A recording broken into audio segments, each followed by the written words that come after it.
सभी success step classes में आप सभी का स्वागत है। मेरा नाम श्रद्धा किशोर कुंभारे है और मेरा क्वालिफिकेशन अगर कहा जाए तो मैं अभी regional institute of education Bhopal में बीएड कर रही हूँ। सबसे पहले हम लोग सक्सेस स्टेप जो क्लासेस है उसके बारे में थोड़ी जानकारी लेंगे। हम इसके उद्देश्य के बारे में आपको बताना चाहेंगे। हमारा सबसे पहला जो उद्देश्य है उसके बारे में अगर हम लोग बात करें तो हम चाहते हैं कि जो गाँव से बच्चे आते हैं, जो कोई कॉम्पिटिटिव एग्जाम या डिफेंस के लिए वगैरह प्रिपेयर कर रहे हैं, वो उनके पास स्किल्स और कलाएं काफ़ी होती हैं, लेकिन वो लोग इंग्लिश में कम्युनिकेट नहीं कर पाते, इस वजह से वो लोग पीछे रह जाते हैं। तो हम लोग चाहते हैं कि ऐसे बच्चे आगे आए और अपनी जो कलाएं हैं उनका प्रदर्शन करें और हम लोग उन्हें इसमें मदद कर पाएँ। तो चलिए आज की हमारी क्लास हम लोग शुरू करते हैं। तो बच्चों, हम लोग सभी जानते हैं हमारी जो हिंदी की वर्णमाला है उसमें हम व्यंजन और स्वर पढ़ते हैं।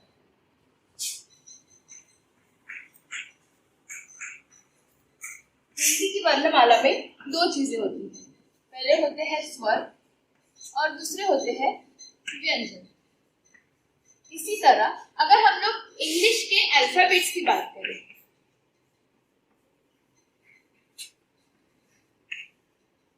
जो 26 होते हैं, इसमें भी दो चीजें होती हैं, एक होते हैं वॉवेल्स और दूसरे होते हैं कॉन्सोनेंट्स।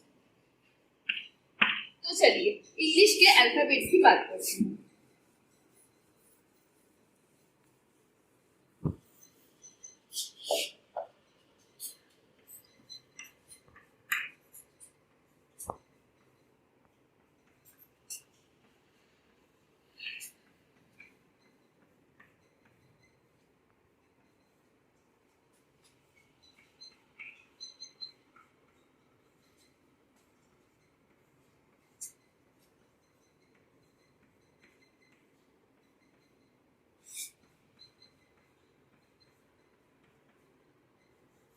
तो बच्चों, इसमें अगर हम लोग वॉवेल्स को देखा जाए तो ए, ई, आई, ओ और यू, ये 5 हमें वॉवेल्स मिलते हैं।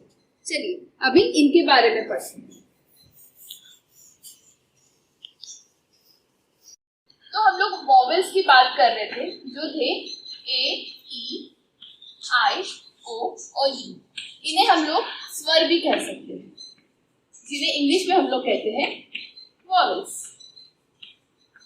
अब इन्हीं से, इन 5 वॉवेल्स का, स्वर का हम लोग यूज करके हम लोग ये देखेंगे कि हम लोग जो हमारी हिंदी की वर्णमाला है उन्हें हम लोग इंग्लिश में कैसे लिख सकते हैं।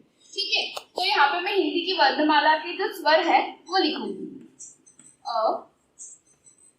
आ, छोटी ई, बड़ी ई,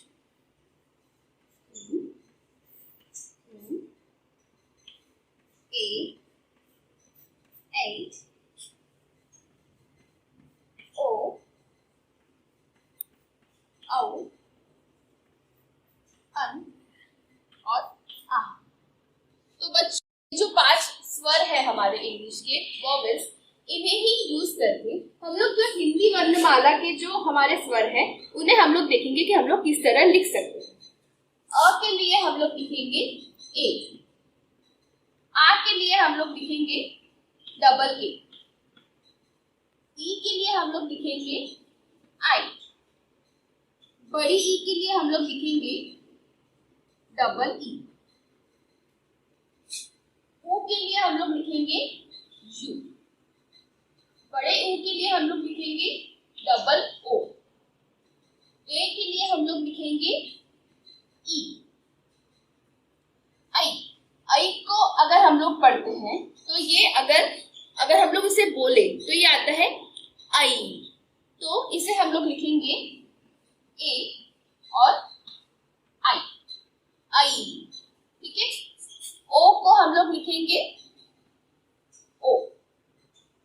औ की अगर हम लोग बात करते हैं तो औ अगर हम कहते हैं तो हम ऐसे कहते हैं औ, औ, तो इसे हम लोग लिखेंगे ए यू।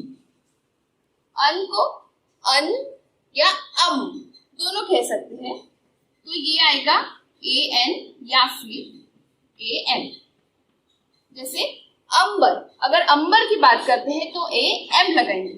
और आहा, इसे हम लोग पढ़ते हैं आहा, तो हम लोग लिखेंगे यहाँ पे ए एच, आहा। तो बच्चों ये हुई है हमारी आज की क्लास। बच्चों हम लोग देख सकते हैं जो हमारे हिंदी के वर्ण है, स्वर है, और जो हमारे इंग्लिश के वॉवल्स है, इंग्लिश के जो स्वर है, हम लोग देख सकते हैं कि काफी एक जैसे हैं। जैसे हम लोग यहाँ पे अ के लिए ए यूज कर रहे हैं, तो ये जो 5 मैंने वॉवल्स के बात की, यही हम लोग यहाँ पे यूज कर रहे हैं। तो ये हमारे लिए भी काफी आसान हो जाता है याद रखना। ठीक है, अभी मैं समझती हूँ कि आप ये क्लास समझ चुके हैं। तो आगे की क्लास में हम लोग इन्हीं स्वरों का और वॉवेल्स का यूज करके हम लोग जो हमारे बचे हुए व्यंजन हैं उन्हें हम लोग किस तरह से लिखेंगे ये हम लोग देखेंगे। मैं कुछ शब्द लिखूंगी, लेकिन उन्हें देख के प्लीज आप डरिए मत। वो शब्द मैं क्यों लिख रही हूँ ये मैं आपको बताती हूँ।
जैसा कि हम लोग देख पा रहे हैं कि ये जो सारे शब्द हैं ये इंग्लिश ग्रामर से रिलेटेड है, लेकिन इन्हें देख के आपको डरने की कोई जरूरत नहीं है, क्योंकि हम लोग बेसिक सेंटेंस कंस्ट्रक्शन करते करते ये सारी चीजें सीखेंगे। क्योंकि जैसे ये सारी चीजें हैं ये सेंटेंस कंस्ट्रक्ट करने के लिए, यानी कोई भी वाक्य बनाने के लिए हमें काफी ज्यादा मदद करते हैं और ये बहुत जरूरी भी है।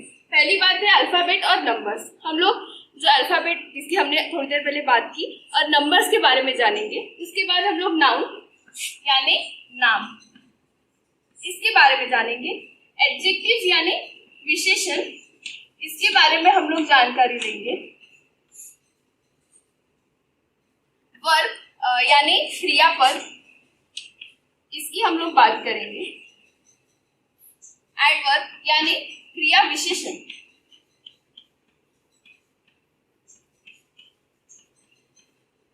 इसी तरह हम लोग कुछ टेंसेस यानी कि काल और कुछ कॉमन फ्रेजेस जो हम लोग इंग्लिश में यूज कर सकते हैं, इन सारी की बातें हम लोग अगले 30 दिनों में करेंगे। ठीक है, थैंक यू। तो बच्चों ये जो सारी चीजें मैंने यहाँ पे लिखी है, मैं हर दिन आपको एक पैराग्राफ यानी कि गद्य आपको दूंगी, जिसमें आप ये देखेंगे कि ये जो सारी चीजें हैं हम लोग कहाँ कहाँ और कैसे कैसे यूज कर रहे हैं, उनकी क्या रूल्स है। हम लोग रूल्स में ज्यादा जाएंगे नहीं, लेकिन एक समय के बाद, एक प्रैक्टिस के बाद आप लोग ये समझ पाएंगे ये चीजें कहाँ कहाँ और कैसे कैसे यूज हो रही है। फिर एक समय आएगा कि आप खुद से ही इन्हें हर जगह पे यूज कर पाएंगे, है ना। तो और इसके लिए सबसे जरूरी चीज है कि आपकी जो वोकैबुलरी है, आपका जो शब्द भंडार है वो बहुत ज्यादा होना चाहिए। तो इसके लिए आपको हर दिन कुछ ना कुछ पढ़ते रहना चाहिए, जिसकी वजह से आपके जो शब्द है वो बढ़ेंगे और आप ज्यादा से ज्यादा शब्द अपने जो वाक्य है या जो हर दिन का आपका बोलचाल है उसमें आप लोग यूज कर पाएंगे। तो बच्चों ये जो सारी चीजें हैं ये हम लोग पूरे 3 महीने में सीखेंगे, जिसके लिए आपको काफी कम पैसे लगेंगे और इसके लिए एक लिंक आपको प्रोवाइड की जाएगी जिसमें आपको रजिस्ट्रेशन करना होगा। और ये पूरा 3 महीने का कोर्स खत्म करने के बाद आपको एक कंप्लीशन का सर्टिफिकेट भी हमारी तरफ से मिलेगा।